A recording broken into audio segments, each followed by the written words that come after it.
voulez vous asseoir, vous prendre place rapidement parce que le commissaire Barnier a des contraintes horaires très très serrées et donc doit partir à 18h15.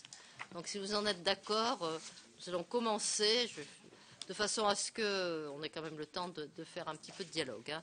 Je pense que nous aurons l'occasion de vous ressolliciter à plusieurs reprises, monsieur le commissaire. Donc bien sûr, nous sommes ravis de vous voir dans notre enceinte.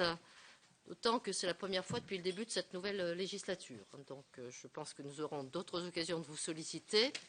C'est une maison que vous connaissez bien, donc je ne vais pas vous la présenter. Je suis ravie aussi de voir que nous avons à la fois des collègues du Sénat et des collègues du Parlement européen, hein, que je salue aussi. Et je suis ravie que nous puissions travailler ensemble, puisque j'espère que ça préfigure la mise en place de l'article 13 du traité pour lequel nous nous battons tous ensemble, même si après nous avons des divergences sur le reste. Donc c'est un trilogue en définitive que nous commençons là et il me semble qu'il est indispensable si nous voulons faire avancer concrètement la cause de l'Union européenne et c'est probablement des débats qui pourraient, me semble-t-il, être plus réguliers. Donc les sujets qui nous rassemblent aujourd'hui sont particulièrement nombreux. Et donc, vu le temps dont nous disposons, je pense que nous allons faire un balayage rapide aujourd'hui et puis nous aurons l'occasion de vous ressolliciter peut-être après plus spécifiquement sur des thématiques plus précises. Donc d'abord, bien sûr, à travers les domaines de compétences que sont actuellement les vôtres au sein de la Commission européenne, donc marché intérieur et services, mais aussi plus longuement et plus largement sur votre expérience d'un politique engagé depuis longtemps pour la cause européenne et qui ainsi peut éclairer et les parlementaires et les ministres français, puisque par 2 fois, en tant que commissaire, vous avez eu l'occasion de balayer un grand nombre de sujets, que ce soit les régions ou aujourd'hui, plus précisément, les sujets qui sont les vôtres. Je ne voudrais pas préempter le débat puisque je le rappelle que nous avons peu de temps, donc je me permets de dire à mes collègues, ça ne surprendra pas mes collègues européens, mais les autres, que comme monsieur le commissaire dispose de peu de temps, 2 minutes maxi pour les questions. Hein, donc je le dis dès maintenant de façon à ce que vous vous prépariez à ce dur exercice. Ce qui est luxueux au Parlement européen, c'est 1 minute et demie, hein, si ça n'a pas changé. Alors donc, je vais commencer à vous poser quelques questions. Ma collègue Bernadette Bourzet, qui représente le président Sutour, qui est en mission à l'étranger, bien sûr, se fera un plaisir de reprendre la balle au bond, si je puis dire. Et j'en profite pour voir, puisqu'il est arrivé, Pierre Lequillet, qui est un de ceux qui a initié les trilogues. Donc, c'est important que nous continuions sur cette logique. Alors, première série de questions, bien sûr. Faites-nous, s'il vous plaît, le point sur l'actualité, donc sur les démarches qui sont autour de les régulations des services financiers. Qu'est-il sorti après le Conseil qui a eu lieu récemment? Où en est-on de la supervision? Parce que ce sont des choses qui nous paraissent, nous, très importantes. Et comment tout ça se profile par rapport au Conseil de décembre. Vous voyez, question simple, à laquelle vous répondrez sans doute sans souci. Alors, par ailleurs, vous avez engagé de nombreuses initiatives pour réformer le marché intérieur, organisées notamment autour de l'acte pour le marché unique. Vous avez présenté ça déjà en avril 2011. Il y avait 50 propositions, 12 actions clés. Où en sommes-nous aujourd'hui? Vous savez bien que la simplification est une des choses qu'attendent, j'allais dire, tous les Français, en commençant bien sûr par leurs élus, qu'ils soient locaux ou nationaux. Et puis, les succès du marché intérieur sont peut-être pas assez perçus, pas assez connus. Et donc, est-ce qu'il n'y a pas une philosophie d'ensemble de la réforme que vous avez engagée, que nous pourrions faire connaître mieux à nos collègues, que ce soit du Parlement français ou ensuite à nos collègues élus régionaux ou plus locaux encore? Nous serons notamment attentifs à ce que vous pourrez nous dire sur le rôle que peut et doit jouer le marché intérieur comme facteur de cohésion sociale et d'emploi. Ça, c'est une des choses, bien sûr, aujourd'hui qui préoccupe tout le monde, l'emploi. Par ailleurs, comment entendez-vous intégrer dans cette démarche de réforme la réorientation indispensable de l'économie vers un développement durable, ça c'est l'écologiste qui vous parle, prenant mieux en compte la transition écologique et la qualité des services pour nos concitoyens? Enfin, à la veille de l'ouverture du mois de l'économie sociale et solidaire, peut-être aurez-vous le temps de nous dire quelques mots sur les efforts pour soutenir justement l'entrepreneuriat social. Sur un plan plus large, nous serions heureux de vous entendre sur l'approfondissement démocratique de l'Union européenne dans le contexte d'intégration renforcée, notamment sur le plan économique et budgétaire, mais aussi sur le plan social, sur le plan fiscal, sur le plan environnemental. Et comme vous, nous sommes convaincus que la solution à la crise ne passe pas par un règlement sur soi, mais par plus d'Europe, par plus de démocratie. Est-ce que vous avez déjà d'autres pistes à nous proposer que celles que nous avons déjà commencé à voir et qui sont sur la table? Nous avons pensé qu'il fallait travailler ensemble, cette commission des affaires européennes, sur plus de démocratie, mais qu'il ne faut pas que le point de vue soit seulement franco-français. Est-ce que vous pouvez nous éclairer là-dessus? Je vais m'arrêter là pour laisser la parole à Bernadette et pour que vous ayez le temps déjà de nous faire un premier balayage de ces sujets. Je vous remercie. Merci Madame la Présidente. Comme vous avez déjà beaucoup posé de questions au commissaire, mon travail va en être simplifié.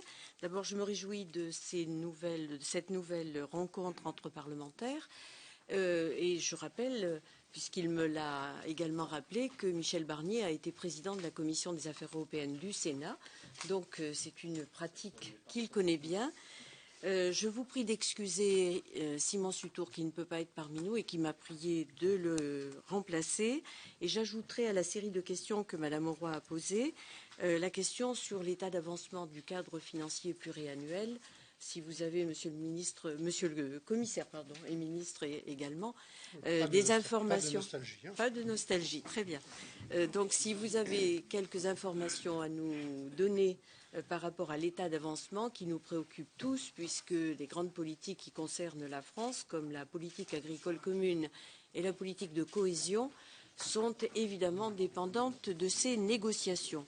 J'aurai tout à l'heure, si mes collègues ne le font pas, une question à vous poser sur l'accès au marché public, mais je pense que vous avez déjà du pain sur la planche.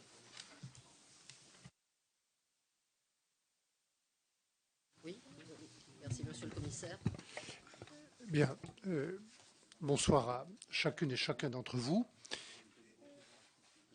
Et merci, Mesdames les Présidentes, de vos mots d'accueil, d'avoir embrassé, si je puis dire, beaucoup de questions dans vos propos introductifs, peut-être un peu trop d'ailleurs, et pour les quelques minutes de cet exposé introductif avant de répondre à vos questions. Je suis heureux de vous saluer, Mesdames et Messieurs, députés, sénateurs, députés européens. Je trouve très intelligent et très utile que, comme d'ailleurs vous l'avez rappelé, Pierre Lequillier avait, je crois, lancé cette idée de...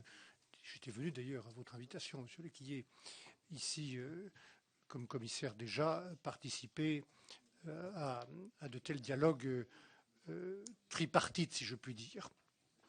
Je suis heureux aussi de saluer vos collaborateurs des deux délégations aux fonctionnaires du Sénat et de l'Assemblée, puisque j'ai eu la chance de présider la délégation du Sénat. Je sais l'importance de ce travail de suivi compétent que font les fonctionnaires de l'Assemblée et du Sénat et du Parlement européen aussi. Mesdames, Messieurs, nous faisons face à une série de crises inédites par leur addition et leur ampleur. Je dis bien nous faisons face. D'abord la crise financière qui est née il y a 5 ans aux États-Unis. Je le rappelle parce que quelquefois on l'oublie de l'autre côté de l'Atlantique en faisant porter tous les problèmes du monde sur l'Europe.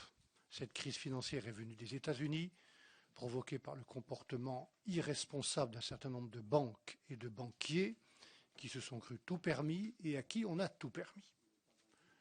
Dans le grand vent de la mondialisation et de l'ultralibéralisme qui a emporté beaucoup d'autres idées, et notamment cette idée à laquelle je crois et pour laquelle je suis revenu à Bruxelles, de l'économie sociale de marché compétitif.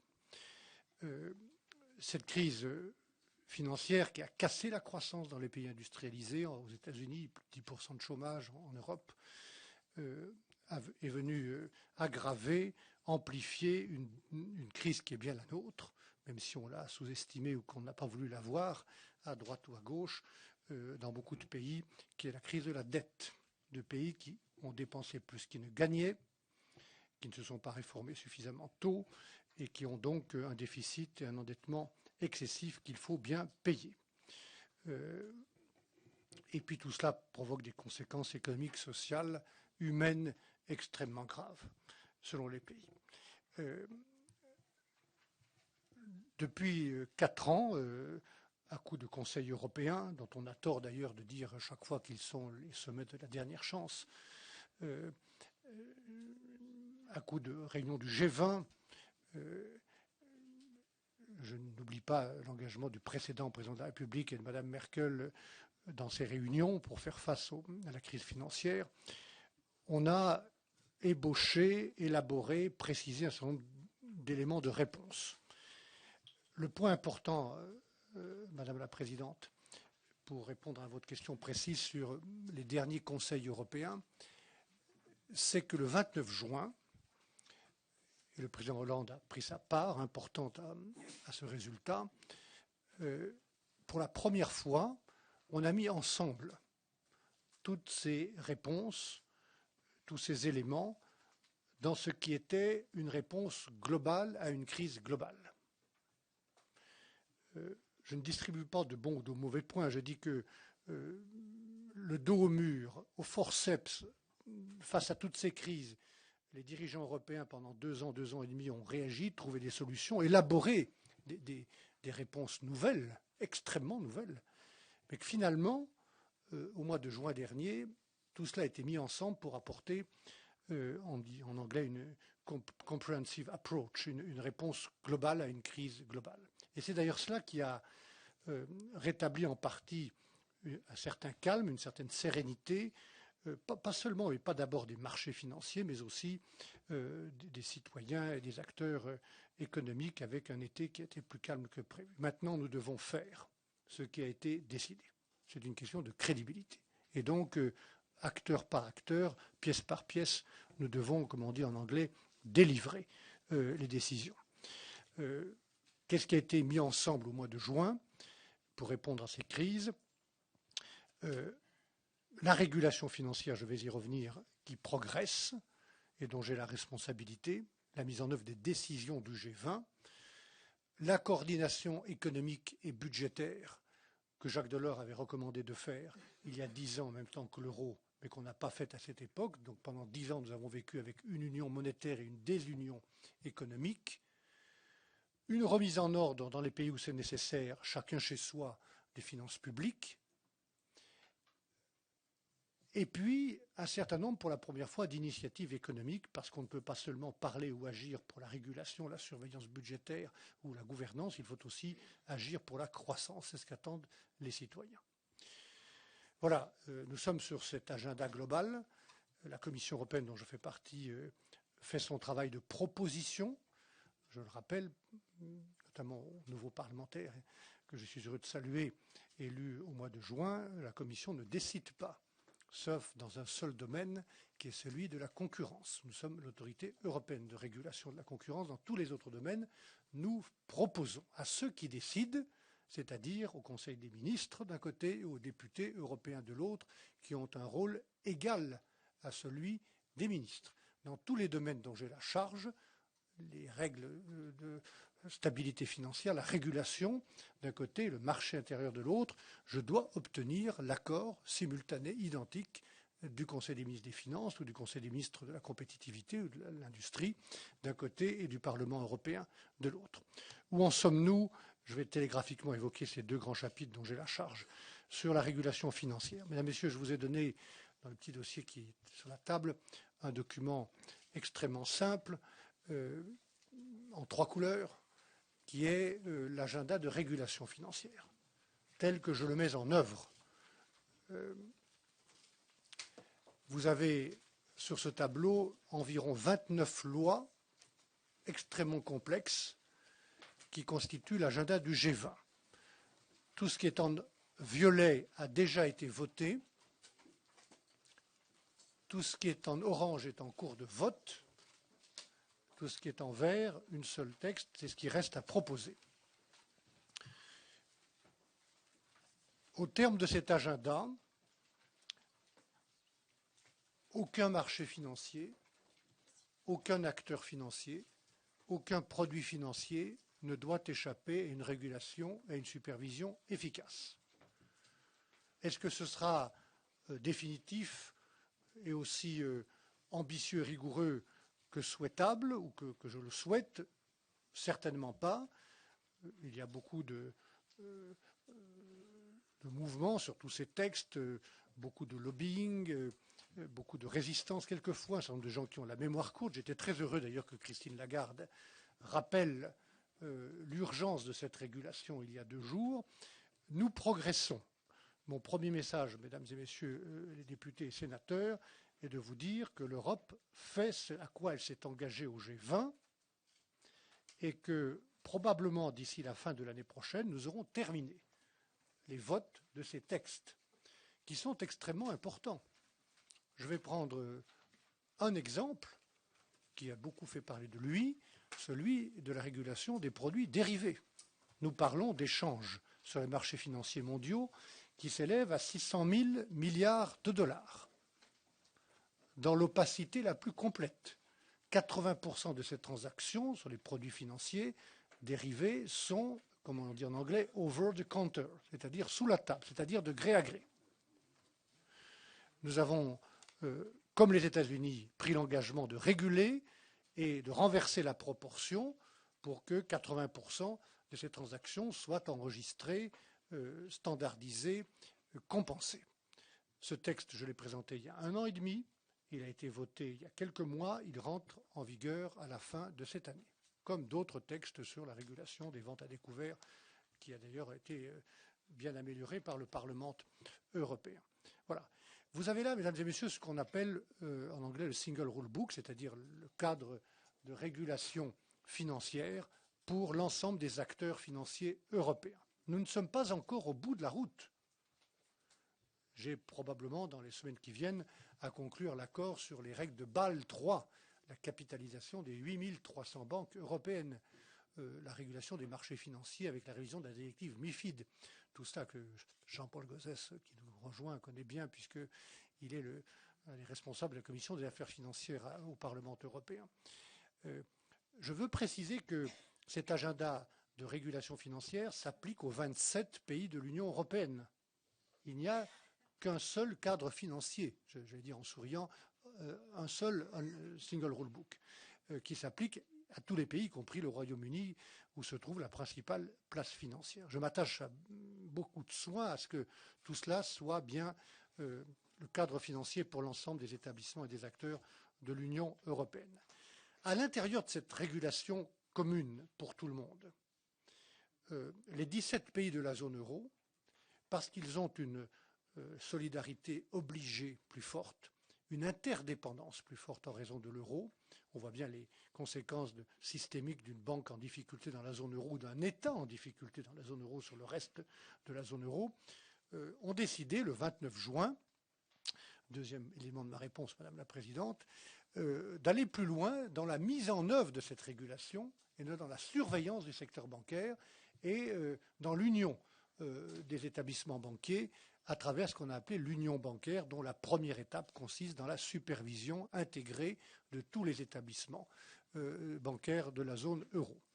J'ai 2 mois après la demande des chefs d'État et de gouvernement, c'est assez rare pour le dire parce que c'est un texte très compliqué et nous l'avons délivré en 7 semaines, le 12 septembre dernier, fait la proposition au nom de la Commission européenne qui en a délibéré de cette supervision intégrée, conformément à ce qu'ont décidé les chefs d'État et de gouvernement, qui sera mise en œuvre avec un pivot, celui de la Banque centrale européenne, et qui s'exercera sur tous les établissements bancaires, avec naturellement l'appui des superviseurs nationaux, mais dans un cadre de responsabilité unique. J'ai encore beaucoup de travail sur ce sujet, sur la manière de voter au sein du Conseil de supervision, les relations avec les pays qui ne voudront pas être tout de suite dans cette supervision ou qui ne voudront pas y être, comme le Royaume-Uni, le degré de différenciation dans les établissements pour savoir la part de travail qui reviendra aux superviseurs nationaux et aux superviseurs centrales. Mais nous allons travailler sur tous ces points et le dernier Conseil européen, qui a eu lieu il y a 15 jours, a confirmé les principaux éléments de ma proposition du 12 septembre. Et sur cette base-là, nous travaillons pour aboutir à un accord politique à la fin du mois de décembre. Après quoi, il faudra, par étapes, comme je l'ai également proposé, mettre en œuvre cette supervision, d'abord sur les établissements les plus importants, ensuite sur les établissements les plus risqués. Je veux rappeler que ce ne sont pas les établissements les plus gros financiers qui sont les plus risqués. Dexia n'est pas une grande banque. Bankia n'est pas une grande banque. Northern Rock n'est pas une grande banque. Ce sont plutôt des petites banques qui posent beaucoup de problèmes. Voilà ce que je voulais vous dire comme premier point d'information sur l'agenda de régulation en Europe qui progresse. Récemment encore, le Parlement européen s'est prononcé sur des éléments très forts de la révision de la directive sur les marchés financiers que j'ai proposée il y a 1 an et demi. Avant de répondre à vos questions, je voudrais dire un mot de la deuxième partie de mon agenda que j'ai évoqué tout à l'heure, puisque la supervision et la régulation ne suffisent pas, la croissance. Qu'est-ce qui constitue, mesdames et messieurs, la base de l'économie européenne? Le socle, c'est le marché unique. Un espace économique et social commun de 500 millions de citoyens et consommateurs et 22 millions d'entreprises, dont 92% sont des petites ou moyennes entreprises. Ce marché unique, c'est notre principal atout. Quand vous êtes au Brésil, où je me trouvais la semaine dernière, aux États-Unis, en Chine, qu'est-ce qui fait que nous sommes respectés, nous, Européens, aujourd'hui, encore? C'est ce grand marché que ces pays voudraient conquérir, alors même que nous sommes aussi intéressés par leur propre marché. Et donc, nous devons absolument nous appuyer sur cet atout qui se trouve être dans cette position un peu paradoxale à cause de la crise ou des crises, d'être potentiellement la première victime des crises, victime expiatoire des crises, à travers les risques de protectionnisme et de repli national, voire nationaliste que l'on voit dans beaucoup de pays, alors même qu'il est notre premier atout et notre première chance pour sortir de la crise. Si ce marché unique fonctionnait mieux, notre conviction, celle de mes experts, est qu'il pourrait produire 2 à 4 points de croissance supplémentaires.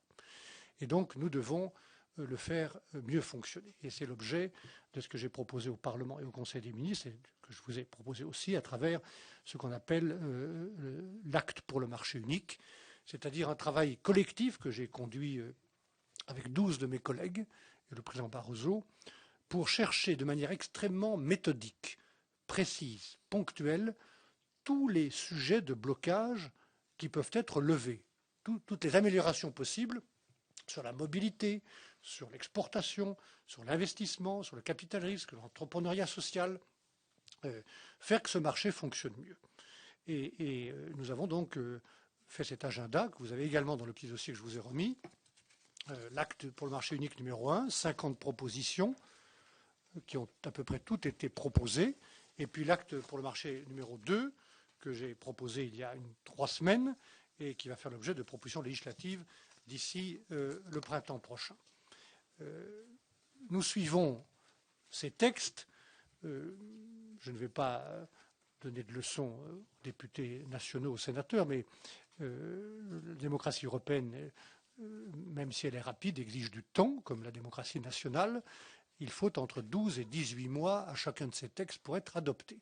Donc nous parlons là d'un écosystème européen, le marché unique, qui doit être amélioré, non pas à très court terme, mais à moyen terme. Ce qui n'interdit pas des mesures plus rapides, comme celles que le président de la République a soutenues au mois de juin, avec la réorientation des fonds structurels, les project bonds, l'engagement de la BEI et la taxe sur les transactions financières que nous avions proposée il y a plus d'1 an. Mais au-delà de ces mesures de très court terme, nous avons le devoir de faire mieux fonctionner l'écosystème européen à moyen terme. C'est l'objet de cet agenda. Je vais juste citer 2 ou 3 exemples très concrets pour vous montrer l'état d'esprit qui est le nôtre. Le brevet européen. Ça fait 30 ans qu'on attend, les entreprises européennes attendent une protection unique à un coût compétitif. Un brevet européen coûte aujourd'hui pour toute l'Europe entre 25 et 28 000 euros, c'est-à-dire 10 fois plus qu'aux États-Unis pour la même protection, à cause des langues. J'ai proposé il y a 1 an et demi le titre unique à travers une coopération renforcée, c'est l'avantage du traité de Lisbonne, Et aujourd'hui, 25 pays soutiennent cette proposition qui, j'espère, aboutira dans quelques semaines à enfin un accord politique sur ce brevet européen. Mais vous le voyez bien, c'est la philosophie de cette idée du Single Market Act, le plancher, le socle qu'est le marché unique. S'il est fracturé, tout ce qu'on met dessus est moins efficace. S'il y a un brevet européen ou s'il n'y a pas de brevet européen, vous voyez bien que toutes les initiatives privées ou publiques, des laboratoires, des entreprises, des États, de l'Europe en matière de recherche et de développement sont plus ou moins efficaces s'il y a le brevet ou s'il n'y a pas le brevet. Donc nous avons besoin de ce brevet pour cette raison-là, pour que le socle soit plus solide. Deuxième exemple très concret, ma collègue Madame Creus a proposé, dans le cadre du marché unique et de l'acte pour le marché unique, un projet de loi européen pour la signature électronique, ce qu'on appelle en anglais e-authentification, c'est-à-dire la sécurité juridique de la signature électronique. C'est la clé pour développer le commerce électronique qui plafonne à 6% des échanges commerciaux. C'est la clé pour développer la facturation électronique. C'est la clé pour développer la numérisation de la commande publique en Europe. Si on numérisait la totalité de la commande publique européenne, qui représente 18% du PIB européen, on aboutirait à 100 milliards d'économies de paperasse par an. 100 milliards d'économies par an en paperasse grâce à la numérisation. Troisième exemple concret, la simplification des marchés publics. J'ai en charge le respect des textes européens sur les marchés publics.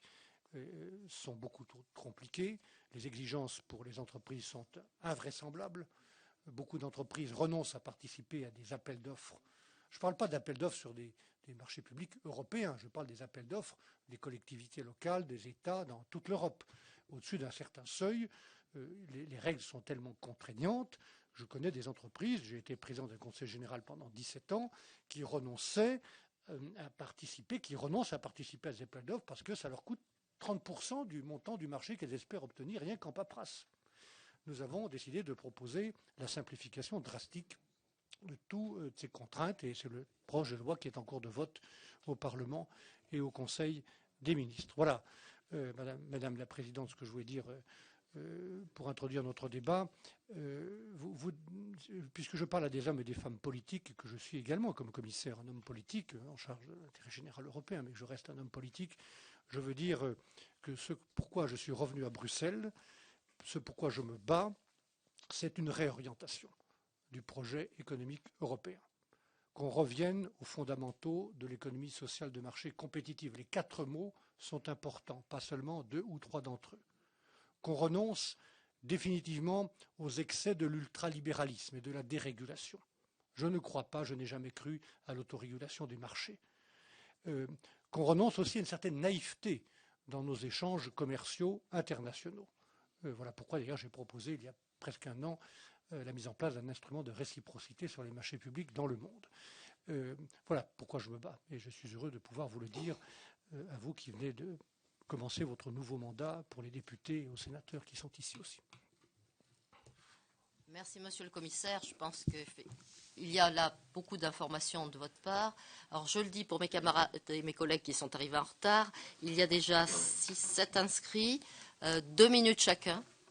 On va en rajouter. Sachant que le commissaire Barnier doit partir à 18h15. Voilà. Donc c'est pour ça que j'insiste sur, si possible, des questions extrêmement courtes. Donc je vais déjà prendre la première série des inscrits, en commençant par Razi Hamadi. Madame la Présidente, Madame la Vice-Présidente, Monsieur le Commissaire, ma question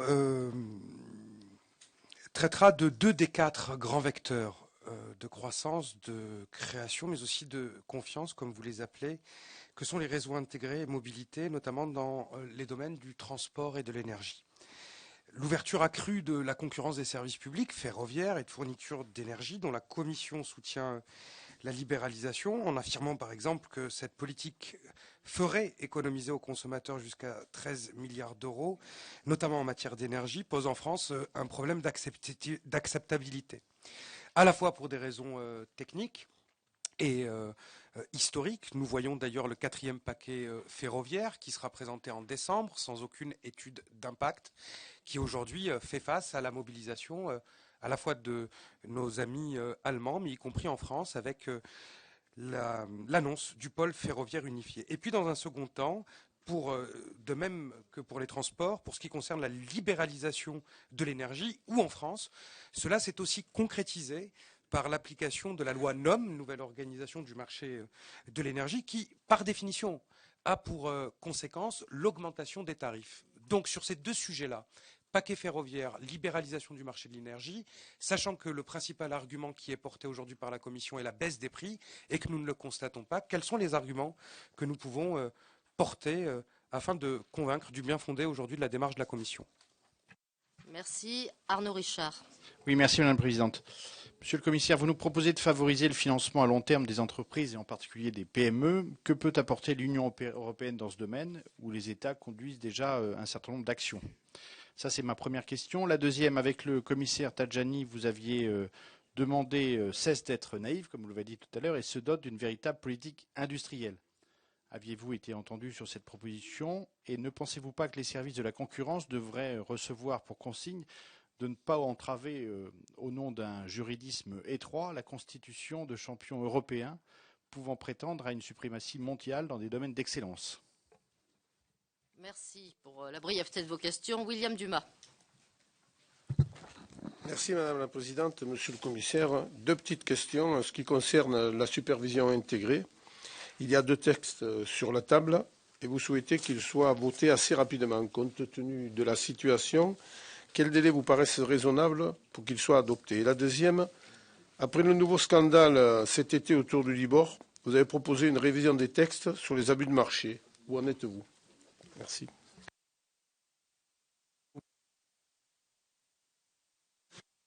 Votre premier point porte sur la supervision bancaire, c'est ça? D'accord. Et le deuxième point sur les abus de marché. Sur les abus de marché. Merci. Pierre Lequillet. Oui, Monsieur le Commissaire. D'abord, je voudrais vous demander, ça a déjà été posé d'une autre manière, mais il y a eu des différences, disons, de position entre l'Allemagne et la France sur le calendrier de la supervision bancaire. Est-ce que vous pouvez nous préciser quand même le calendrier auquel on a pu parvenir? D'autre part, quel mécanisme est prévu pour la recapitalisation des banques en attendant la supervision bancaire, puisque le mécanisme européen de stabilité ne pourra être utilisé qu'une fois que cette supervision aura été créée? Et d'ailleurs, qu'en est-il pour l'Espagne? Troisième question, pouvez-vous nous dire, c'est pas directement votre domaine, mais où en sont les négociations pré-sommet de novembre et si les tensions à propos du budget vont à l'apaisement, parce qu'il y a quand même deux groupes de pays, les uns qui ne veulent pas accroître le budget, les autres qui le veulent. Et puis, dernière question à laquelle j'associe ma collègue Marie-Louise Faure. Vous avez dit tout à l'heure d'ailleurs, et vous en êtes préoccupé, que l'Europe ne doit pas être naïve dans les accords commerciaux, et notamment avec certains pays comme la Chine. En quoi la stratégie de l'Europe est-elle en train d'évoluer sur le principe de réciprocité ou du juste échange, selon que les uns ou les autres l'appellent? Merci beaucoup. Merci. Jacques Miard. Merci, Monsieur le Président. Votre exposé, Monsieur le Commissaire, ressemble un peu aux tragédies grecques. C'est-à-dire qu'on parle pendant 3-4 ans de ce qui est secondaire et on oublie l'essentiel. On oublie l'essentiel qui est la monnaie. Parce qu'une remarque, lorsque vous dites que le problème, ce sont les déficits budgétaires sont la conséquence et pas la cause. La cause, c'est la perte de compétitivité des États. On ne fait pas vivre dans une même monnaie unique des marchands d'olives ou d'images touristiques avec des marchands de canons. Ça ne peut pas fonctionner. Et d'ailleurs, j'en veux pour preuve qu'un excellent document du Conseil le dit le 12 octobre lorsqu'il dit qu'il nous faut une capacité budgétaire et il dit le mécanisme européen n'est pas à la hauteur, ça veut dire capacité budgétaire, ça veut dire un budget fédéral extrêmement important. Donc, est-ce que vous l'avez calculé et est-ce que l'Allemagne est prête à payer 12% de son PIB pour aider les pauvres, c'est-à-dire la Grèce, l'Espagne et bientôt la France? Alors, ma question maintenant, j'en viens, parce que c'est ça l'essentiel, le reste c'est de la littérature. Le problème maintenant, quid de la politique industrielle? Ça a été souligné, on a fait 2 rapports avec Jérôme Lambert. Il est clair qu'à Bruxelles, la politique industrielle reste un gros mot, que lorsqu'on pose à votre collègue la question de savoir qui commande à la DG Concurrence, il met son doigt sur les lèvres et il lève les yeux au ciel. Chers collègues, vous avez épuisé vos 2 minutes. Donc non, essayez mais d'aller je vais au aller fait. au point. Ah, maintenant, Merci. attendez, vous permettez, madame. Bon, troisièmement, et là c'est la question sur le cadre unique, est-ce que la Banque centrale, qui serait, dans votre optique, le superviseur unique, est indépendante, oui ou non, dans son action? Merci. Alain Bertrand. Oui, moi je vais profiter de la présence du politique, donc, et pas du commissaire et du super technicien, pour vous poser 2 questions très simples. Est-ce que l'Europe est condamnée à l'impuissance, à l'inefficacité et à répondre perpétuellement à 2 à l'heure aux citoyens sur la croissance, le chômage, la pauvreté?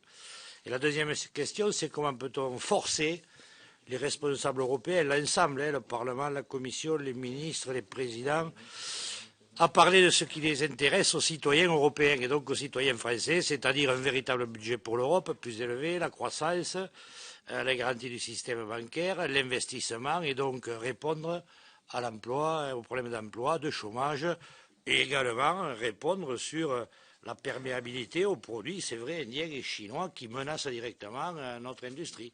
Voilà les 2 questions. Merci. Aux politiques, pas d'angélisme. Merci. Christophe Carèche, et puis le commissaire fera une première série de réponses et ensuite nous prendrons une deuxième série de questions. Oui, je voudrais une précision sur l'union bancaire. Bon, on a cru comprendre quand même qu'au dernier Conseil, les différends avaient été en partie surmontés, notamment sur le périmètre et sur l'agenda. En revanche, il y a une chose sur la question, puisque l'union bancaire est quand même très liée évidemment à la mise en place d'une aide du MES aux banques, une aide directe, sur la question de la rétroactivité de cette aide. Est-ce qu'elle a été remise en cause ou pas? Parce que j'avoue que je n'ai pas là-dessus la précision. Voilà. Merci, monsieur le commissaire, pour une première série. Puis j'ai de nouveau 6 questionneurs. Si je...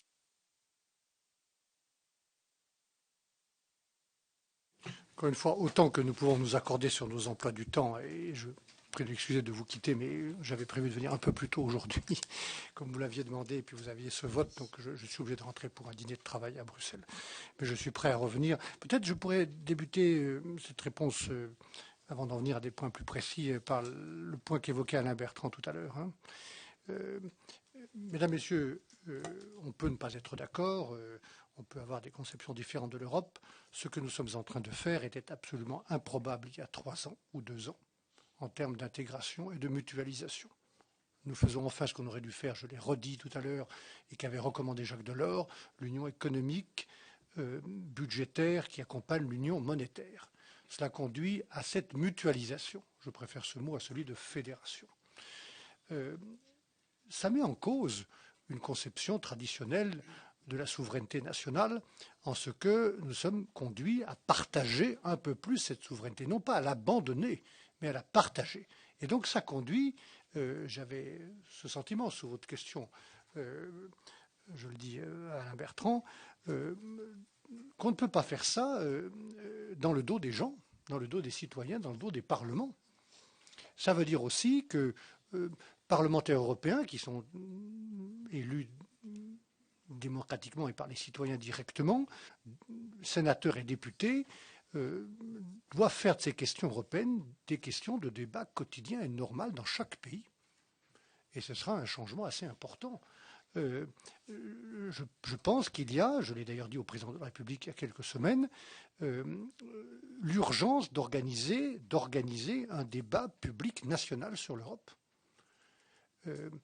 Sans attendre un nouveau référendum ou une guerre ou une crise.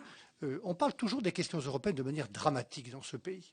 Il faut ouvrir un débat et peut-être utiliser l'année 2013, qui est une année pour l'Allemagne particulière, c'est l'année de son renouvellement législatif, pour en France, chez nous, en choisissant peut-être un rapport qui introduirait ce débat, ouvrir un débat public national, ne pas avoir l'Europe honteuse, ne pas raser les murs. C'est une question démocratique majeure.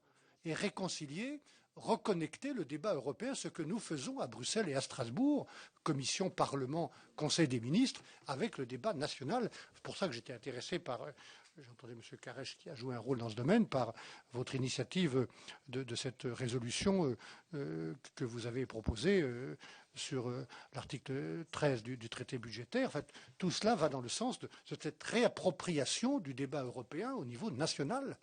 Sinon, on n'y arrivera pas. Et les souverainistes, il y en a que je respecte, les démagogues, qui ne sont pas forcément les mêmes, non, je fais très attention à ce que je dis.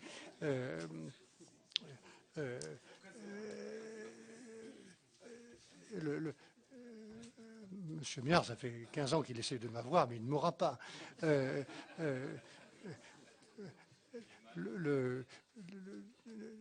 Sinon, ils crieront toujours plus fort que les autres. Il y a une urgence, et je vais même un peu plus loin à titre personnel pour dire que sur un débat comme celui-ci, il devrait y avoir une conclusion avec un accord politique entre la gauche, la droite, le centre et les Verts, pour savoir où l'on va, si on répond oui ou non à l'idée qu'on va s'intégrer davantage avec les autres pays volontaires, partager davantage nos souverainetés. Ça ne peut pas se faire dans le dos des citoyens en rasant les murs. Moi, je pense qu'il y a une urgence majeure sur ce sujet. Enfin, on verra si, pour la première fois dans ce pays, on est capable d'ouvrir un débat d'intelligence nationale. M. Hamadi m'a posé une question un peu orientée. Je voudrais d'ailleurs rappeler, sans faire de polémique, que beaucoup d'étapes de ce que vous appelez la libéralisation ou la déréglementation d'un certain nombre de services, qui ne sont pas toujours des services publics, a été approuvée dans les 15 ou 20 années passées. Je pense à la directive postale, dont j'ai la responsabilité, par des gouvernements de gauche, parce qu'ils avaient des raisons de le faire. Et que la commission que vous montrez du doigt, d'abord, elle fait des études d'impact générales et automatiques. Alors je serais curieux de savoir pourquoi vous dites, je vais vérifier ce point, il n'y aurait pas eu d'études d'impact parce que c'est une règle obligatoire pour nous de faire des études d'impact. Sur ces réseaux, transport énergie, qui font partie, vous l'avez observé, principalement de la priorité du Single Market Act 2, il s'agira pas forcément de libéraliser, mais d'harmoniser, de regarder toutes les entraves techniques. Enfin, M. Hamadi, vous savez bien, notamment dans le domaine ferroviaire, qu'il y a des dizaines de problèmes techniques qui empêchent ce marché intérieur de fonctionner correctement. Donc, on a tout de même observé dans les États membres où le transport ferroviaire a été ouvert des gains d'efficience, d'efficacité des opérateurs historiques. S'agissant de la loi NON, que vous connaissez bien, il est effectivement vrai que certains prix ont augmenté, mais il y a aussi un problème de ressources, de raréfaction de la ressource, de sécurité. Je pense que si le marché n'était pas ouvert, les prix monteraient davantage encore. Voilà ce que je pense. Voilà. Mais tout ça mérite d'être discuté. Ce que je veux dire, c'est que nous allons faire des propositions dans ces domaines-là, d'avoir une politique énergétique commune. On en est loin d'avoir un ciel ouvert, unique, pour le bénéfice des passagers, d'avoir des réseaux ferroviaires interconnectés qui fonctionnent correctement. Nous ne ferons que des propositions, comme toujours. Et c'est le Parlement européen et le Conseil des ministres des Transports, le Conseil des ministres de l'Énergie qui devront en décider.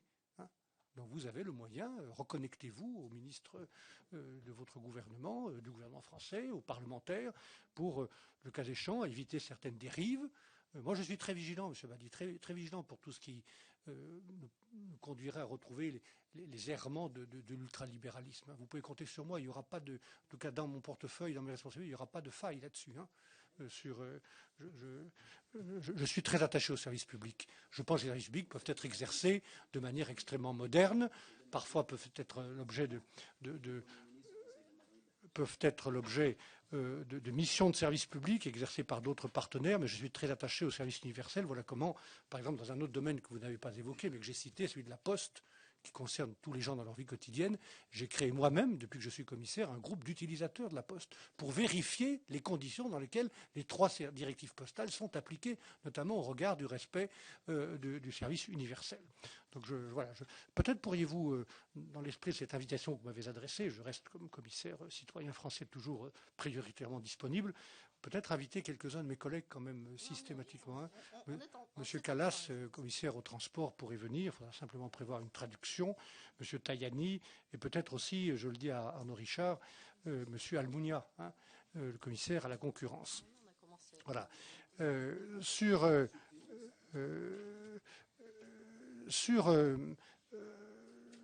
la politique industrielle versus politique de concurrence.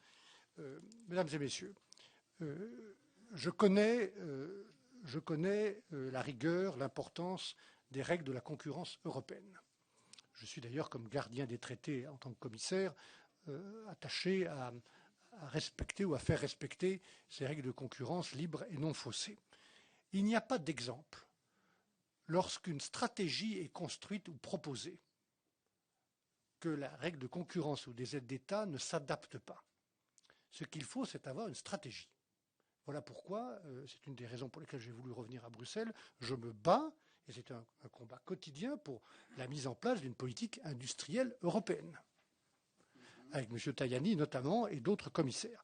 Ça cesse d'être un gros mot, mais ça l'a été longtemps, y compris dans l'esprit de certains gouvernements qui ne voulaient pas entendre parler de politique européenne, ni de l'emploi, ni de l'industrie. Alors même que le projet européen est né d'une politique industrielle pour le charbon et l'acier et qu'il a, parmi ses premières initiatives, bâti une politique économique qui est la politique économique agricole, sur laquelle est appuyée une industrie agroalimentaire qui a plus d'emplois aujourd'hui que l'industrie automobile en France et en Europe. Ce n'est pas par hasard. Donc, je me bats pour une politique industrielle. Et pas seulement une politique qui soit défensive, ou pas d'abord défensive, même si j'ai présenté cet instrument de réciprocité qui est en cours de discussion au Conseil des ministres et au Parlement, et j'espère sera soutenu par le gouvernement français, même si j'ai demandé avec M. Tajani quelque chose qui paraît simple, mais qui a étonné à la Commission, c'est qu'on ait un screening, une photographie des investissements étrangers en Europe. Qui achète quoi chez nous? On ne le sait pas. Hein. Il n'y a pas de... Monsieur Miard, il n'y a de fatalité que lorsqu'il y a du fatalisme. Hein. Moi, je ne suis pas fataliste. Hein. Donc je me bats. Hein. Et on fait bouger les lignes. Et alors, de manière plus positive, vous devriez vous intéresser à un rapport qu'un Français de grande qualité a publié au titre d'un groupe d'experts. Un groupe d'experts qui s'est interrogé, à la demande de M. Tajani, à ce qu'on appelle en anglais les Key Enabling Technologies, c'est-à-dire les technologies clés. C'est un Français qui s'appelle M. Jean Terme, que les Rhône-Alpins connaissent puisqu'il est un des directeurs du CEA, qui a présidé le groupe d'experts européens et qui établit la liste des 10 technologies clés systémiques que nous sommes en train de perdre, tout simplement, faute d'investissement. Il ne s'agit pas de se barricader. Il s'agit d'investir dans la recherche et l'emploi et l'investir. Nous sommes en train de perdre des technologies, par exemple, dans la seule voiture électrique, qui est un immense enjeu aujourd'hui, il y a 3 technologies clés sur le frottement des pneus, les batteries électriques ou les lampes à basse consommation. Nous sommes en train de perdre au profit des Chinois, des Indiens et des Américains ces technologies clés, faute d'investissement. Voilà la base de ce que devrait être une politique industrielle européenne, en mutualisant nos financements privés et publics. Voilà. Vous lirez, j'ai dit Arnaud Richard, dans le Single Market Act que nous avons fait passer, le vote est presque acquis, le passeport pour le capital risque. Je suis très attentif dans toutes les mesures que nous prenons à favoriser le cadre dont les PME ont besoin, allègement des procédures dans les marchés publics, allègement sur les normes comptables, allègement sur les textes de transparence, tout ce qui peut... Par exemple, nous discutons actuellement du texte de capitalisation bancaire, qui s'appelle CRD4, en d'autres termes, la mise en œuvre des règles de Bâle, qui sont extrêmement lourdes pour les entreprises bancaires afin qu'elles soient robustes. J'ai obtenu, nous sommes dans ce qu'on appelle le trilogue entre le Conseil, le Parlement et la Commission, que les mesures prudentielles imposées aux banques lorsqu'elles prêtent à un certain niveau aux PME soient plus légères que lorsqu'elles prêtent ou qu'elles font d'autres investissements. Voilà le type de mesures très concrètes. Donc je suis très, très attentif dans toutes les législations que nous faisons à favoriser au maximum les PME. William Dumas m'a posé une question sur le délai de la supervision bancaire.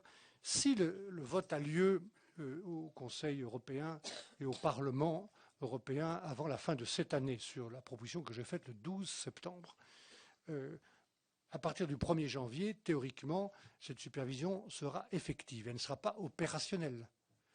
Mais le superviseur unique, la Banque centrale européenne, aura la capacité de regarder un dossier dans le détail d'une banque singulière de la zone euro, et peut-être davantage de la zone euro, puisque vous le savez, plusieurs pays qui ne sont pas ou pas encore dans la zone euro vont demander, probablement, si nous trouvons les bons arrangements, à faire partie de cette supervision. Vous devez, par exemple, vous souvenir qu'il y a plusieurs pays qui ne sont pas dans la zone euro, dont 80% des banques appartiennent à des banques de la zone euro. La Roumanie, la République tchèque, la Hongrie, vous avez des pays dont le système bancaire dépend totalement de grandes banques situées dans la zone euro. Donc ces pays ont intérêt à être supervisés de manière homogène. La supervision rentrera en vigueur par étapes.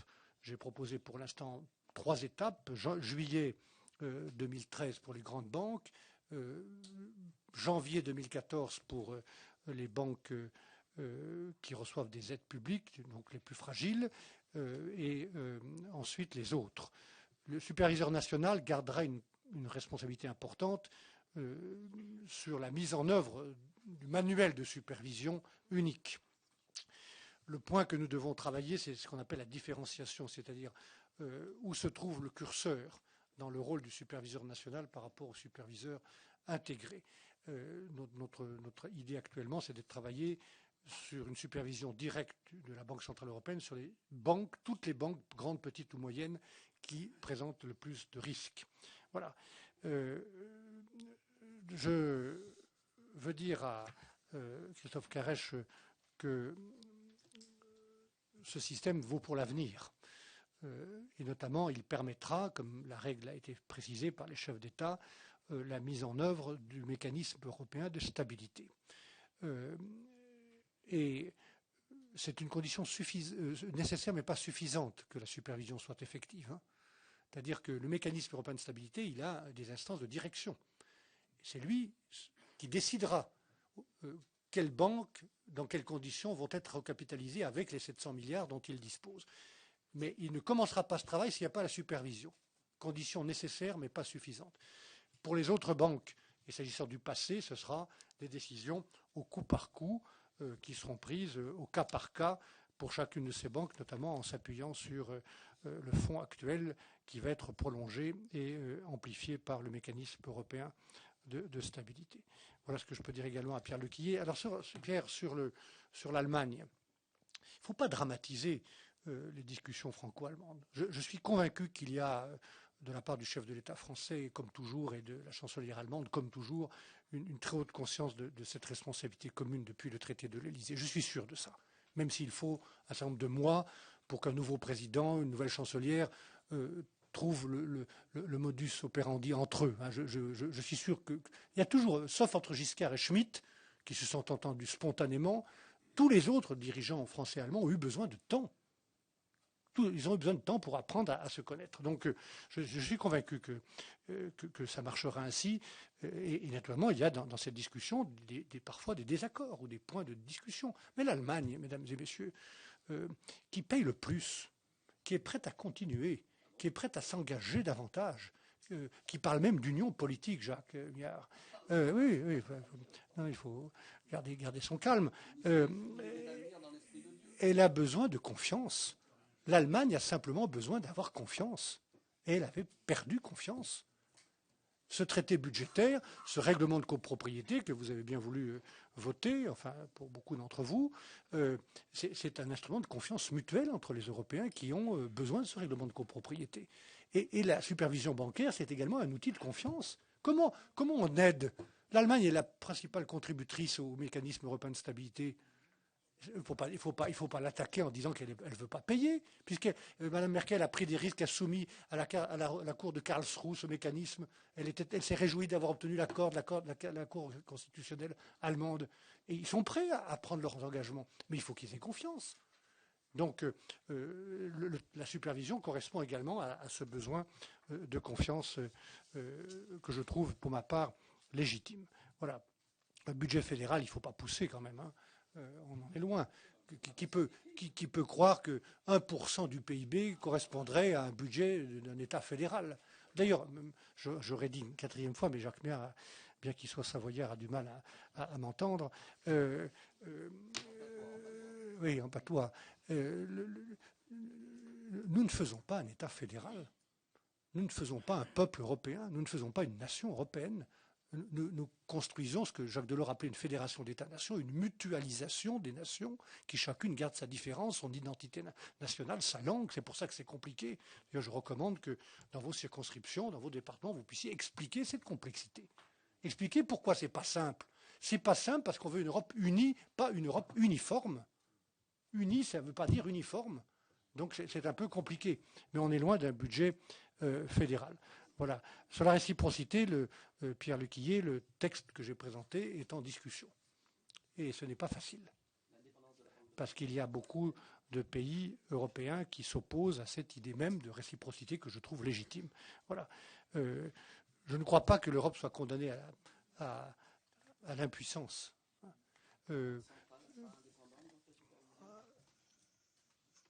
Non, non.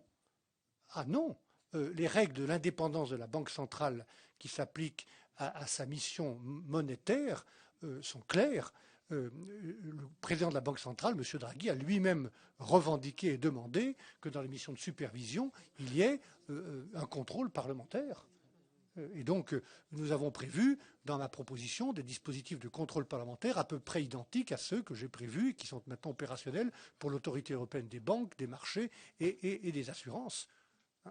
Je vous recommande beaucoup c'est un tableau que je monte de temps en temps, même à M. Méard, pour montrer qu'il faut être européen en plus d'être patriote sur la question que vous posiez. C'est un tableau que le gouvernement britannique a publié pour soutenir les efforts de relance du marché intérieur, qui montre quels sont les 10 pays les plus puissants du monde tous les 10 ans à partir de maintenant. Vous avez actuellement 4 pays européens. Et puis tous les 10 ans, il y en a un qui est éjecté du tableau, pour n'avoir plus aucun pays européen dans le G8 en 2050. C'est ça qu'on veut. Donc il faut renforcer l'Europe et ses politiques, et la base de ces politiques constitue le marché unique. Voilà. Oui, merci Monsieur le Commissaire. Comme il nous reste très peu de temps et qu'il y a encore 8 inscrits, je vous propose de faire vos questions en 1 minute maximum, en commençant par Juan Bizet. Merci Madame la Présidente. Monsieur le Commissaire, je voudrais revenir sur le brevet européen. Il est au cœur de la compétitivité de nos entreprises, au cœur du marché unique. Si je me réjouis qu'un accord ait pu être trouvé sur le partage des responsabilités sur le siège entre Paris, Londres et Munich, je suis quelque peu inquiet sur, je dirais, la suite qui a pu s'opérer entre la crispation entre le Conseil et le Parlement. Est-ce que vous pouvez nous préciser quand est-ce que véritablement on va pouvoir avoir un brevet communautaire? J'ajoute à cela, sans vouloir complexifier la chose, la cohérence entre les brevets nationaux et le brevet communautaire au travers d'un titre de propriété intellectuelle spécifique qui est le certificat d'obtention végétale, qui ne pourra reposer que sur un accord intergouvernemental. Pouvez-vous me rassurer sur ce point? Merci Estelle Grelier. Monsieur le Commissaire, je voulais juste vous faire part d'une interrogation. Moi, je suis troublée quand je vous écoute parce que donc vous êtes certainement le plus régulateur des commissaires de la Commission européenne. Je vous donne acte de ça. Mais en fait, qu'est-ce qui a cloché? Pourquoi les citoyens européens n'ont absolument pas l'idée que nous régulons? Pourquoi on a laissé filer à ce stade la crise de l'euro, que les Grecs en ont été complètement foudroyés? Quand je vous écoute, j'ai envie d'adhérer, vous voyez, et pourtant je suis de gauche, régulatrice, et j'ai envie d'adhérer, et je me dis, là-dedans, dans l'histoire que vous nous racontez, il y a eu ou un retard au démarrage, ou une absence d'anticipation, ou un retard d'analyse, qui est fatale, à l'idée européenne qu'ont nos citoyens. Ça, c'est vraiment un point sur lequel je vais vous dire le décalage entre votre discours aujourd'hui et le ressenti sur le terrain. Je finirai en disant que moi, je viens d'une circonscription à proximité de Petroplus, qui est précisément, même si Oettinger s'est un peu bougé sur la question en organisant des tables rondes sur le raffinage, l'idée qu'il vaut mieux aujourd'hui raffiner du pétrole dans des pays tiers sur des normes environnementales et sociales qui ne sont pas les nôtres et le laisser en dépôt en France. La question des normes sociales et environnementales, c'est ce que demandent les citoyens. Où en est-on? Et puis je finirai vraiment en disant qu'il y a des parlementaires valeureux, et je citerai l'excellent Gauzès qui est derrière, Pervenche Berès, qui depuis fort longtemps plaidaient déjà pour une vision régulatrice de l'Union européenne.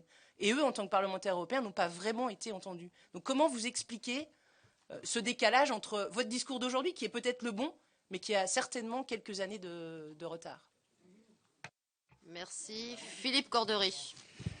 Oui, merci Madame la Présidente. Monsieur le Commissaire, pour aller un peu dans la droite ligne de l'oratrice précédente, je voudrais vous parler des questions des soins de santé, parce qu'il y a eu une confusion quand même par rapport à l'article 16 de la directive sur les marchés publics. Vous avez certes clarifié, mais ça traduit quand même une inquiétude. Et est-ce qu'on pourrait avoir une bonne fois pour toutes, je pense, une exclusion des soins de santé de toute règle de concurrence par une directive cadre sur les services d'intérêt général, où en est la Commission là-dessus? Je crois que s'il y a des inquiétudes effectivement sur le terrain social, ça pourrait être un bon moyen de calmer ces inquiétudes et d'assurer que la santé ne deviendra pas une marchandise.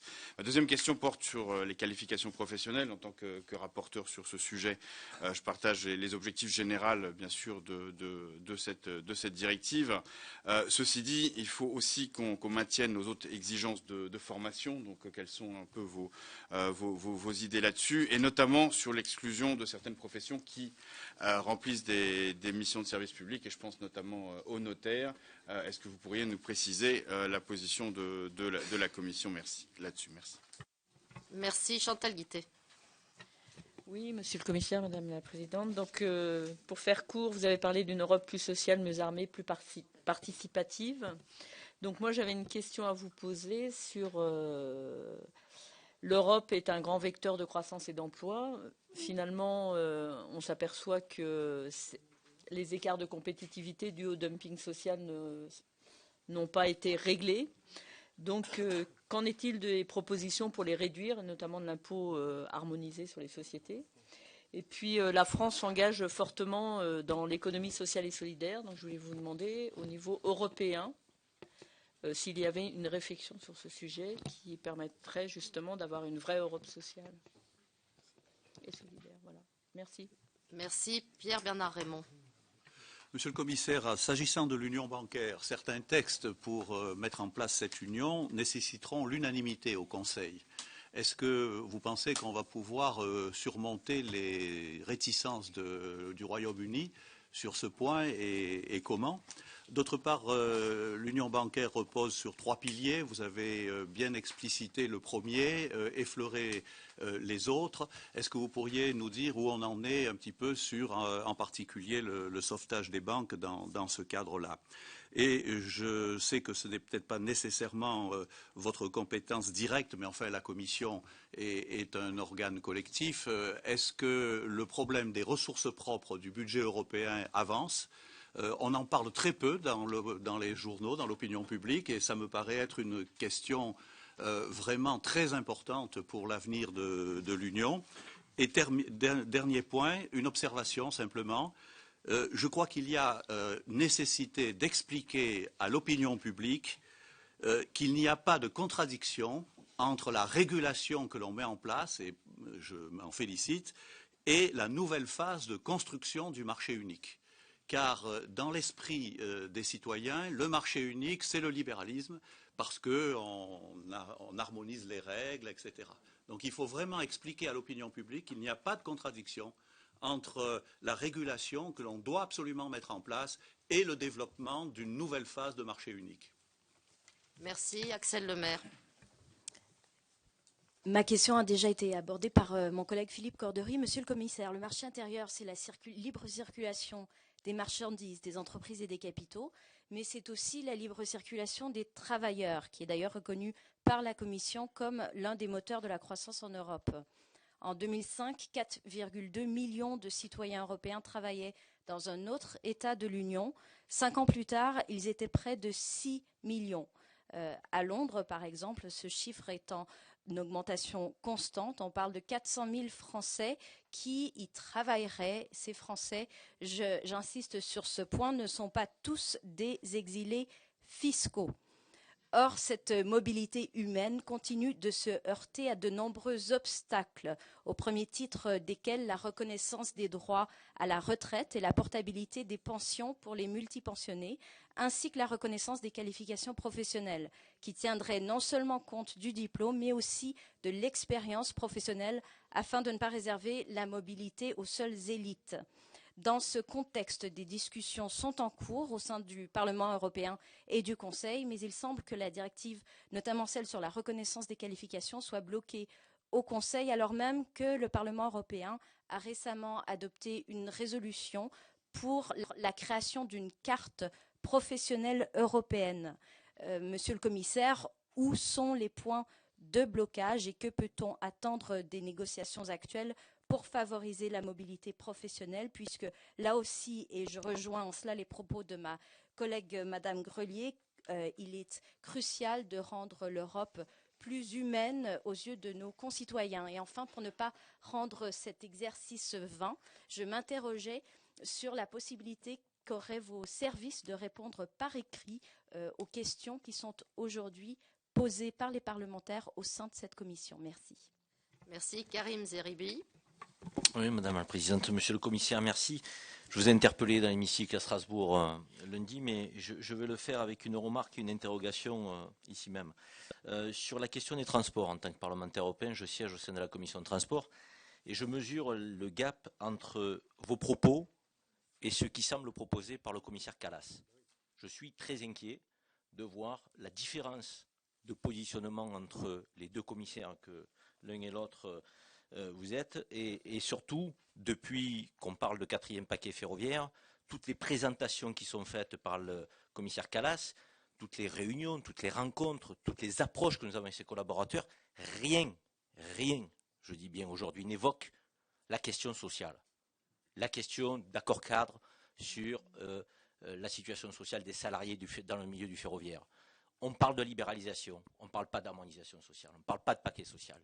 Et je considère, moi, que si, dans toutes les directives européennes aujourd'hui, on fait abstraction d'un volet social et écologique, on passe à côté de l'essentiel pour faire adhérer nos concitoyens à l'Europe. Ça, c'est la première remarque en tant que parlementaire européen et de ce que je vis au quotidien sur la question des transports et du 4e paquet ferroviaire, d'autant que Cuvillier, ce matin, a pris des positions très claires sur la question sociale et, je dirais, la situation des salariés dans le milieu du ferroviaire. Il va falloir quand même qu'on s'accorde et qu'on soit en phase si on veut avancer. Et puis, surtout, une interrogation. Je ne vois pas dans votre calendrier, Monsieur le Commissaire, la question du cabotage routier, qui pourtant, là aussi, semble à l'ordre du jour du commissaire Kallas, avant la fin de la mandature, avec une inquiétude forte, qui serait, encore une fois, d'accroître la libéralisation sur le cabotage routier, ce qui serait une hérésie sur le plan écologique, parce que la part modale du ferroviaire perdrait comparé à la route. Et sur le plan social, on a 38 000 PME, 360 000 salariés donc, sur la route, qui se verraient concurrencés à travers un dumping social qui existe déjà, à travers les directives 96, 93 et 2007, mais qui serait révisé avec une démarche de libéralisation encore plus importante. Donc j'espère qu'on pourra compter sur vous pour freiner les ardeurs du commissaire Kallas, qui me semble très inquiétant dans ses postures aujourd'hui. Merci. Gilles Savary, qui est le dernier. Je pense que Monsieur le Commissaire nous dira tout ce qu'il peut répondre par écrit. Je suis désolé, chers collègues, on ne vous a pas vu, mais... Je vais être très bref. Je suis désolé, on va... Bon, mais on va vous rajouter en une seconde et on va faire le maximum de...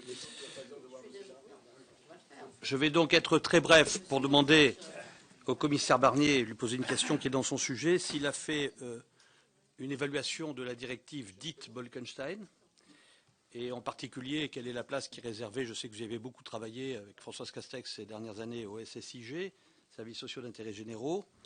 Et deuxièmement, pour lui dire d'être vigilant sur la directive détachement des travailleurs, je l'ai déjà évoqué ici, qui est celle qui nous importe le plombier polonais. ça n'est pas la directive le Bolkestein, c'est la directive détachement. C'est-à-dire que vous n'êtes pas sans savoir qu'il y a en France des sociétés qui, aujourd'hui, vendent des services de gens qui sont payés et assurés sociaux au pays d'origine. Et ça devient extrêmement massif dans le BTP et dans l'agriculture. Merci. Donc, Monsieur Gollnisch, rapidement. Merci. Je serai très bref. Monsieur le Commissaire, vous avez très justement déclaré que la Commission n'avait de compétences exclusives qu'en matière de concurrence. Ma question pourrait plutôt s'adresser à Monsieur De Gucht, mais tout de même, la Commission a pour mission de s'opposer à des abus de position dominante sur le marché intérieur, mais pas à l'émergence de groupes industriels leaders sur le plan mondial. Alors, est-ce que c'est bien ainsi que la Commission l'entend aujourd'hui, ou est-ce qu'on est toujours dans le sillage de la malheureuse, selon moi, jurisprudence qui s'est opposée à la fusion aérospatiale de Havilland? Bien.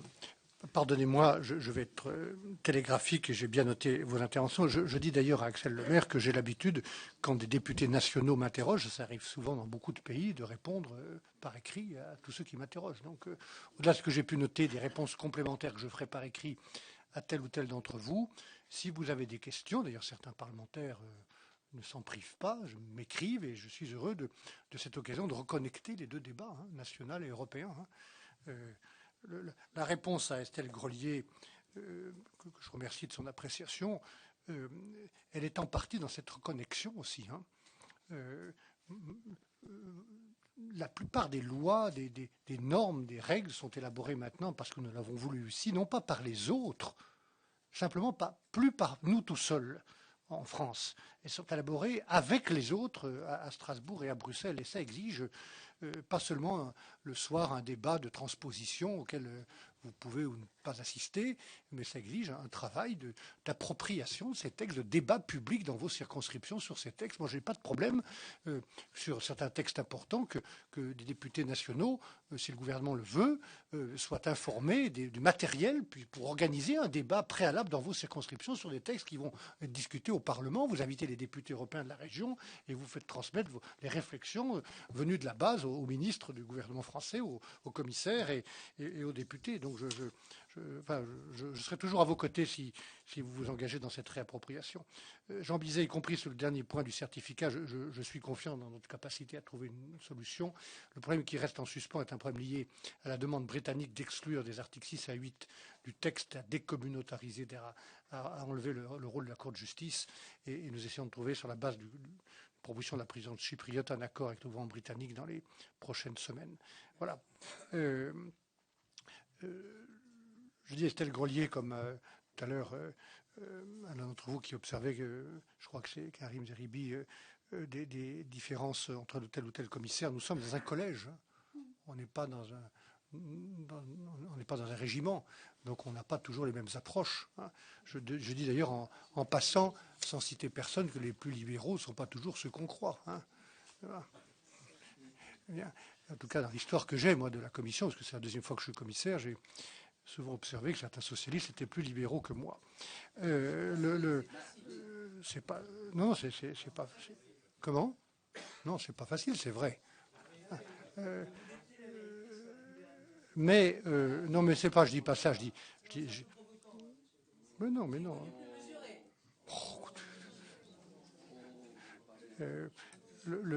Non, mais vous inquiétez pas, moi j'adore ce travail de ping-pong, je dis la vérité. Mais c'est en plus, parfois, avec des raisons. Donc nous avons, tout ça pour dire que nous avons un débat au sein du collège, nous ne venons pas tous du même endroit, du même pays, de la même sensibilité, et que nous essayons finalement, de cette alchimie, de faire des propositions qui sont au centre de gravité de l'intérêt général européen, mais ces propositions peuvent toujours être améliorées, complétées, équilibrées, rééquilibrées par les co-législateurs. Je ne vais pas avoir le temps de répondre sur toutes les questions. Peut-être à Chantal Guittet, sur l'impôt sur les sociétés, nous avons fait cette proposition, mon collègue M. Semeta, qui est très courageux, d'un taux, non pas d'un taux, mais d'une base uniformisée sur l'impôt sur les sociétés. Le texte est en discussion. Je vais vous envoyer, Madame Guittet, la stratégie sur l'entrepreneuriat social que j'ai mise en place. C'est un sujet auquel je crois beaucoup, personnellement, qui était absolument inconnu à Bruxelles. J'ai dans l'acte pour le marché unique, un des 12 leviers de croissance, à ma demande, est clairement celui de l'entrepreneuriat social. Et nous agissons sur l'environnement réglementaire, le financement des entreprises sociales et également la visibilité des entreprises. J'ai déjà présenté le fonds d'investissement solidaire qui est en cours d'approbation finale au Parlement, le statut de la Fondation européenne. Je visitais dans les semaines passées 2 de ces entreprises, l'une à Strasbourg, Ciel Bleu, l'autre à Toulouse, Websour, et je suis extrêmement proactif sur ces questions. Voilà, je continuerai à l'être parce que pour moi, c'est une des dimensions de l'économie sociale de marché. Pierre-Bernard Raymond, les Anglais, on sait ce qu'ils pensent d'un certain nombre de sujets, ils ont intérêt à ce que la zone euro soit stable. Donc M. Cameron a dit qu'il soutiendrait la mise en place de l'union bancaire tout en n'en faisant pas partie. Et le seul point sur lequel nous devons discuter avec lui, c'est comment se passent les relations au sein de l'autorité européenne des banques entre les pays, je ne sais pas combien, qui ne seront pas dans la supervision et ceux qui y seront majoritaires. La crainte, c'est qu'il y ait un déséquilibre qui se crée, évidemment, si 17 plus 20, 22 pays sont dans la même supervision unique. Comment ça se passe dans les relations avec ceux qui n'y sont pas, et nous cherchons une solution sur ce point. Vous avez raison d'évoquer 2 autres piliers, mais il faut mettre les choses dans l'ordre. J'essaie de le faire en bon montagnard. Supervision d'abord, c'est la condition préalable, mais nous avons d'autres étapes concernant une étape que je prépare pour le début de l'année prochaine sur une autorité européenne de résolution. Et parallèlement, le Parlement et le Conseil des ministres sont saisis de 2 textes que nous avons présentés, que j'ai présentés l'année dernière, l'un sur un système national mais cohérent de garantie de dépôt, l'autre sur un système national et courant de résolution des crises bancaires, que les banques payent pour les banques et pas les contribuables. Ces 2 textes sont en cours de discussion au Parlement européen. Voilà. Axel Lemaire, mon collègue M. Andor, travaille sur la portabilité des pensions. Et le point de la qualification professionnelle, je ne crois pas qu'on puisse dire que le texte que j'ai présenté sur l'adaptation de la directive qualification professionnelle, dans lequel je me bats en effet, comme le Parlement le souhaite, sur les cartes professionnelles, notamment sur 6 professions qui sont candidates pour être les premières à disposer d'une telle carte. Je ne crois pas que ce texte soit bloqué. Je pense même qu'on pourrait aboutir, grâce à la présidence chypriote, à un accord en tout début d'année prochaine, probablement, sur ce texte qualification professionnelle. En tout cas, Mme Vergnaud, qui est députée socialiste européenne, est très active sur ce sujet. Rapporteur de ce texte me disait cela il y a quelques jours. Voilà. Je dis à M. Zeribi que un point d'accord, en tout cas parmi d'autres, en ce qu'il a dit, tous les textes européens, et vous devez les demander, comme les députés européens doivent le demander, doivent faire l'objet d'une étude d'impact social. C'est la fameuse clause sociale, c'est-à-dire vérifie préalablement au texte qu'on mesure bien l'impact social que peut avoir telle ou telle mesure de libéralisation. Je rappelle aussi, pour bien montrer l'importance de ce marché unique, qu'au moment où nous parlons, 60% en moyenne de nos exportations sont destinées aux 26 autres pays européens. C'est vrai pour la France, c'est vrai pour l'Allemagne, c'est vrai pour l'Angleterre et tous les autres pays. En moyenne, ça va de 50 à 75%. Donc ce marché unique est, pour cette raison aussi, la source d'une potentiel de croissance. Et beaucoup d'entreprises ont comme premier horizon d'exportation le marché européen, les pays limitrophes. Voilà pourquoi il faut qu'on débloque un certain nombre de sujets sur lesquels nous travaillons, par exemple sur le commerce électronique, sur la sécurité des paiements ou la sécurité des livraisons. Monsieur Goldschmidt, je pense que nous devons d'abord ne pas décourager la création de pôles industriels et que si la volonté politique existait, on devrait les encourager. Voilà. Donc, c'est au regard de ces 2 convictions-là que je me prononce au sein de la Commission depuis 3 ans que j'y suis. Je sais bien, d'ailleurs, je le dis à Estelle Grelier, j'ai moi-même dit, Mme Grelier, que l'ultralibéralisme avait été très puissant dans les années passées. Et ce n'est pas polémique de dire que ça a été soutenu par des gouvernements, j'en ai fait partie, de gauche et de droite aussi, depuis 25 ans. C'est ça que je veux dire.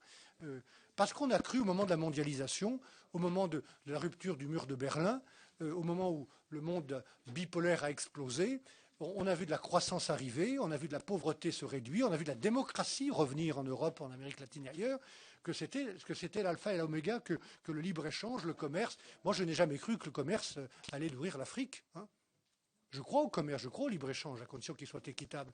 Mais il faut des règles, de la gouvernance, en Afrique, de la production vivrière. Voilà ce qui fait la différence. La Commission n'est plus la même, des gens nouveaux sont arrivés, j'en fais partie, et moi je suis là pour réorienter les choses et tirer les leçons. Et il n'est pas trop tard pour le faire. Voilà. Je vous demande pardon, mais je vais devoir les prendre mon train. Il n'est pas dans le Single Market Act. Mais probablement... Sur les soins de santé, réponse. Sur les soins de santé, vous avez encore une minute ou réponse écrite? Oui, juste un point sur les soins de santé que Philippe Cordery évoquait. Je n'ai pas beaucoup aimé cette polémique. Je n'ai pas beaucoup aimé cette polémique qui était un peu politicienne, parce qu'il n'y a aucune raison, je dis bien aucune raison dans le texte que j'ai présenté, de me faire ce procès, de vouloir favoriser la privatisation de la sécurité sociale. C'est absolument ridicule. Ce texte qui est visé dans cette annexe que certains ont relevé, il existe dans les textes européens exactement sous la même forme depuis 1992. On le retrouve dans la directive de 2004. Ça n'a empêché de dormir aucun député communiste, ni M. Mélenchon depuis quelques... Jamais. Et ce texte, qu'est-ce qu'il prévoit?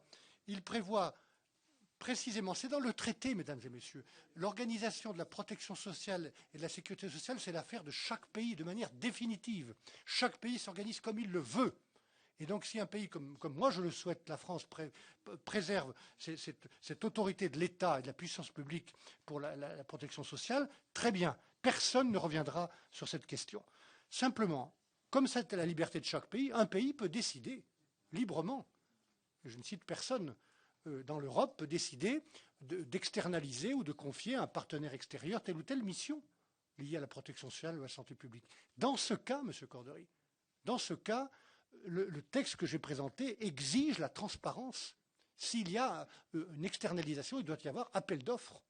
Et l'appel d'offres doit être transparent au-dessus d'un certain seuil. C'est une garantie pour les contribuables et les consommateurs. C'est ça qu'on prévoit. C'est en cas de décision souveraine d'un État membre d'organiser ses services d'une autre manière que publique, il doit y avoir appel d'offres, il doit y avoir transparence. C'est ça. Et vous devez soutenir ça. Sinon, il n'y a plus de protection. Mais pour le reste, je vous garantis, et je verrai comment lever cette ambiguïté s'il y en a une, dans le texte sur les marchés publics, pour compléter. D'ailleurs, le gouvernement belge a demandé cette garantie supplémentaire, et j'ai approuvé ça au Conseil des ministres, pour éviter toute ambiguïté sur cette question. Hein. Je suis très clair. Hein. Voilà. Monsieur le Commissaire, la question de Gilles Savary sur le détachement des travailleurs, qui devient extrêmement préoccupante. Oui, écoutez, Monsieur Andor travaille sur cette question. Où est-ce qu'il est, Gilles Savary? Il est juste là, Gilles. Je n'ai pas en tête l'endroit où se trouve ce texte des détachements des travailleurs au moment où je vous parle. C'est mon collègue Laszlo Andor qui s'en occupe. Je vais lui dire de m'apporter cette pression et puis je t'écris si tu veux bien. OK. Hein? Non, fais-moi un courrier, je te réponds là-dessus. Voilà, je suis prêt à revenir quand vous le voulez, sur une base régulière. Merci Monsieur le Commissaire, et on prend vos suggestions en compte. Hein. Merci et bon retour.